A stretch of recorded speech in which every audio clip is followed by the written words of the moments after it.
Hali gani mtazamaji na mfuatiliaji wetu wa makala za Human Health?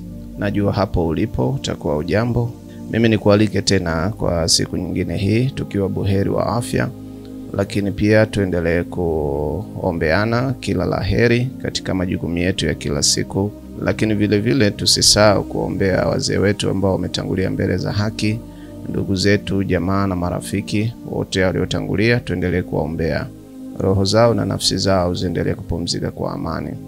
Mimi na wewe tunao jukumu kubwa sana katika ulimwengu huu kuweza kukamilisha yale ambayo tulieletewa katika dunia hii kama sehemu ya hatima katika maisha yetu. Na leo zaidi tutajifunza kuhusiana na maneno ambayo tumekuwa tukiyasikia sana, tukiyatumia sana katika maisha yetu ya kawaida, lakini katika kipindi na wakati kama huu yamekuwa yakisikika sana, aidha watu wakiyatumia kwa kutafuta maana au mantiki.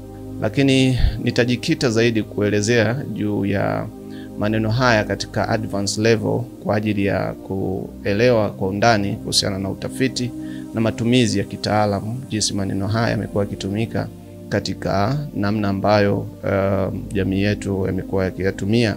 Maneno yenyewe ni haki, wajibu pamoja na amani. Ili kuyaelewa maneno haya na namna ambavyo yametumika, lakini jinsi ambavyo yametafsiriwa katika vitabu mbalimbali. Katika lugha tutaangalia katika upande wa historia, tutaangalia katika upande wa kidini, na tutaangalia katika upande wa falsafa. Maneno haya yanatumikaje na yana maana gani haswa katika matumizi ya kawaida? Asili yake yametoka wapi? Ni kukaribishe katika makala hii, na mimi jina langu naitwa Mr. Kam wa Kam TV Tanzania. Makala zetu utazipata kupitia mitandao yetu ya kijamii, lakini tukianza na YouTube, ambapo utaingia katika YouTube ya Kam TV Tanzania, kisha utakwenda kwenye podcast, utakuta mtiririko wa makala zetu. Tumeelezea mambo mengi yanayohusu mambo ya kiroho, lakini pia vile vile na mambo ya kimwili. Tukizama kwenye mada moja kwa moja ambayo tunaangazia maneno haya matatu: haki, wajibu pamoja na amani. Maneno haya ni muhimu sana na yamekuwa yakitumika katika lugha na tumekuwa tukifundishwa shuleni, darasani. Kimsingi tunatakiwa tufahamu maneno haya ya haki, wajibu pamoja na amani ni maneno ambayo yako katika mtazamo wa lugha, ambapo ukitaka kujifunza zaidi basi unazama katika lugha na kuelewa maana yake au mantiki katika maneno hayo. Zana hizi au maneno haya yamekuwa yakitumika sana kama msingi wa ujenzi katika jamii iliyostaarabika, lakini pia katika masuala mbalimbali ya kisheria na imani, kama nilivyotoka kukuambia, kama msingi mkuu wa mwanadamu kutafuta utulivu. Sasa tukianza katika uchambuzi wa lugha, maneno haya au neno la haki ni neno ambalo linatokana na asili ya neno la Kiarabu, ambapo kwa Kiarabu linatamkwa hivyo hivyo kwa maana ya haq. Neno ambalo linatokana na asili ya Kiarabu, lakini limekujaje kwenye lugha ya Kiswahili? Limekuja baada ya historia ya kale kidogo, kipindi cha nyuma hapo, karne ya 8, karne ya 12, kutoka kwa wafanyabiashara wa Kiislamu ambao walikuwa kwenye mwambao wa Afrika Mashariki, karne ya 8, karne ya 12. Kwa hiyo kupitia lugha hizo walizokuwa wakizungumza, basi neno haki lilikuwa ni moja kati ya neno ambalo walilitoa kutoka kwenye lugha za Kiarabu kuileta katika Kiswahili. Kwa hiyo linatamka neno haki kwa Kiswahili, lakini kwa Kiarabu inatamkwa neno haq. Haq kwa maana ya herufi za Kiarabu. Nitazifanua hapo chini jinsi ambavyo lilivyo chakatwa kutoka kwenye lugha ya Kiarabu, kwenye lugha ya Kiarabu kuileta katika lugha ya Kiswahili. Kwa neno hili ni neno la kale ambalo msingi wake tumeshakwambia linatoka kwenye lugha ya Kiarabu, lakini walikuwa wakilitumia kipindi hicho kwa maana ipi? Walikuwa wakitumia kwa maana ya neno haki kwa maana ya ukweli, lakini pia likiwa na maana ya kilicho imara au sahihi, lakini vile vile neno hilo lilikuwa likitumika kama kilicho halali, lakini vile vile neno hilo lilikuwa linatumika au lilikuwa linamaanisha kwamba kilicho stahiki kufanyiwa mtu au kufanya. Kwa neno hilo utaliona namna ambavyo katika lugha ya Kiarabu lilikuwa likitumika kwa maana hizo, kwa maana ya ukweli, neno sahihi, lakini halali na stahiki ya mtu au kufanyiwa kitu kwa maana ya uhalali. Na tukiangalia katika advanced level, kwa kuangalia kuzama ndani katika lugha ya Kiarabu, ni kwamba neno hili lina mizizi ambayo mizizi yake ipo katika misingi ya abjadi. Katika lugha za Kiarabu, abjadi ni alfabeti za Kiarabu, ambazo hizi alfabeti zipo 3, na alfabeti hizi kwa lugha ya Kiarabu zinaitwa ni he, kaf na kaf. Kwa hiyo hapo kuna double kaf.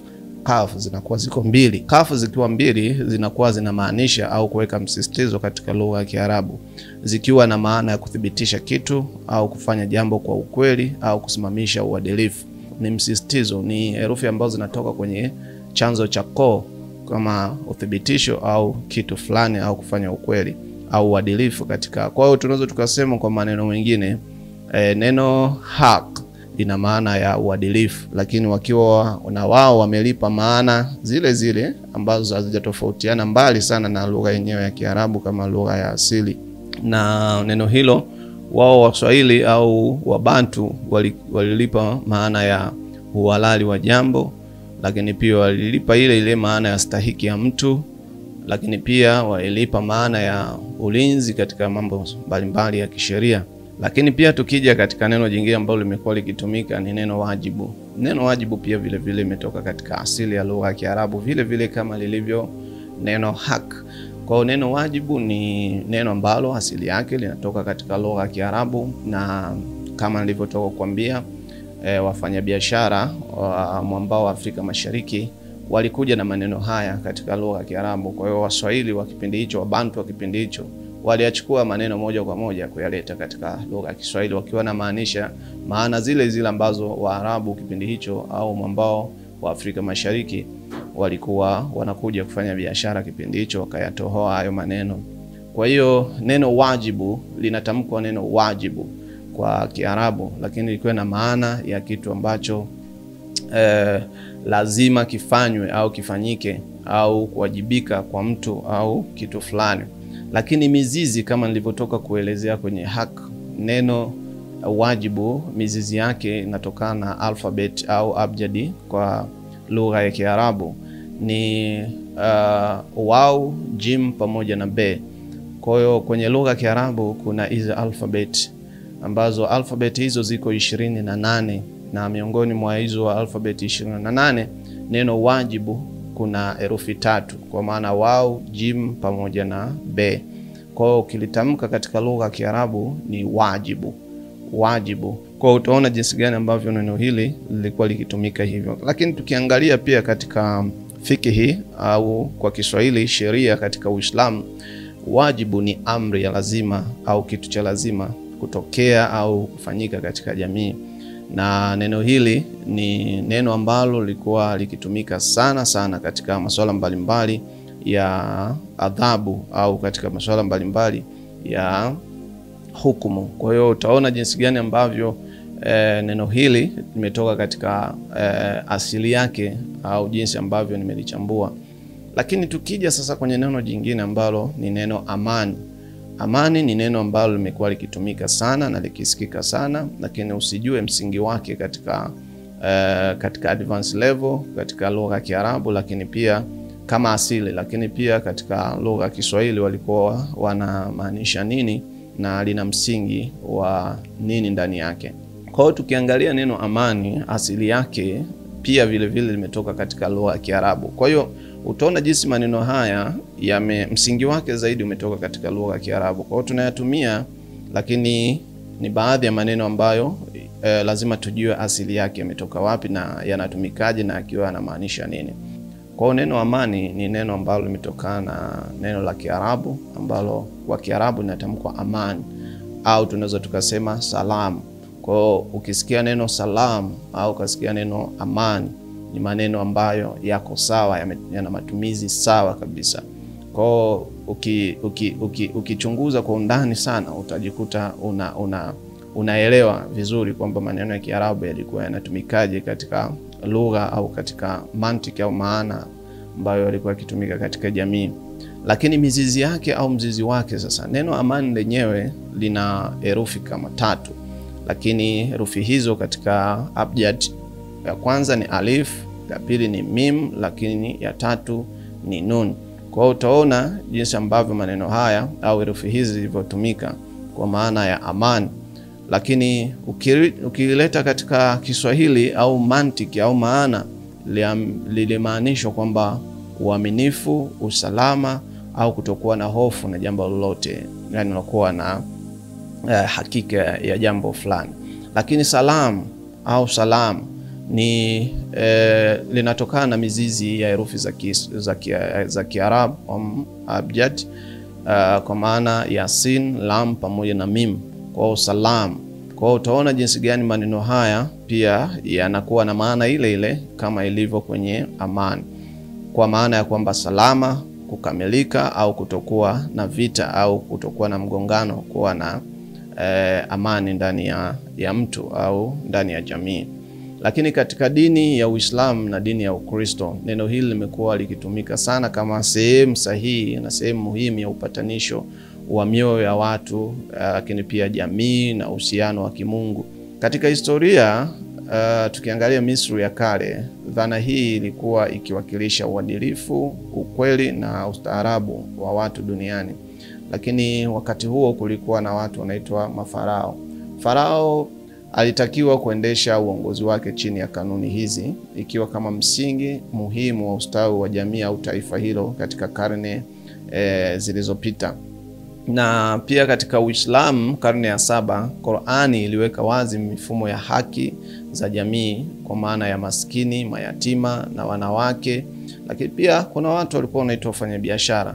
Lakini vile vile katika dola ya Madina, Madina ni mji wa Saudi Arabia, miongoni mwa miji ambayo mitakatifu, iliyojengwa katika misingi ya haki na ulinzi. Katika kipindi hicho basi ilikuwa ikitumika sana hivyo, na mpaka leo imekuwa ikitumika hivyo. Ukiangalia kwa haraka katika Ukristo, kulikuwa na manabii wa kale, lakini pia kulikuwa na viongozi wa kale ambao pia walihubiri sana maneno haya, ikiwa maana ya haki, lakini kwa maana ile ile, kwa maana ya kuangalia maskini, mayatima na wajane. Na ukiangalia kwenye Mathayo 5:6-7 utaona jinsi gani ambavyo neno hili limetumika sana. Na Mathayo 5:6 inasema heri wenye njaa na kiu ya haki. Kwa hiyo utaona jinsi ambavyo neno hili limetumika, lakini ukiwa na maana ya kwamba stahiki ya mtu ama ukweli wa kitu fulani. Kwa hiyo neno hili ukiangalia pia hata kwenye Isaya limetumika pia vile vile.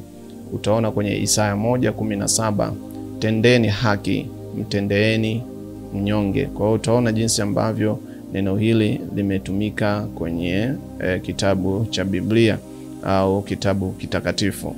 Lakini tukiangalia katika upande wa Ugiriki na Roma ya kale, utaona jinsi ambavyo kulikuwa na wataalamu wa kale kama wakina Aristote, na pia vile vile upande wa Ulaya wakiwa wakitumia kama sehemu sahihi ya kufanya maamuzi katika jamii hizo.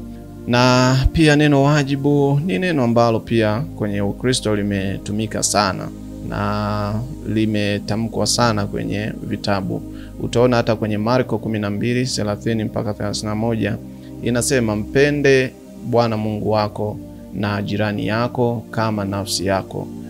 Kwa hiyo utaona jinsi ambavyo sentensi hii ilivyotumika kwenye misingi au kanuni ya the Great Commandment, na ikiwa inachukuliwa kama dhana ya sheria za Musa kipindi hicho. Na nadhani nikisema Musa mtakuwa mnaelewa mnaosoma Bible vizuri.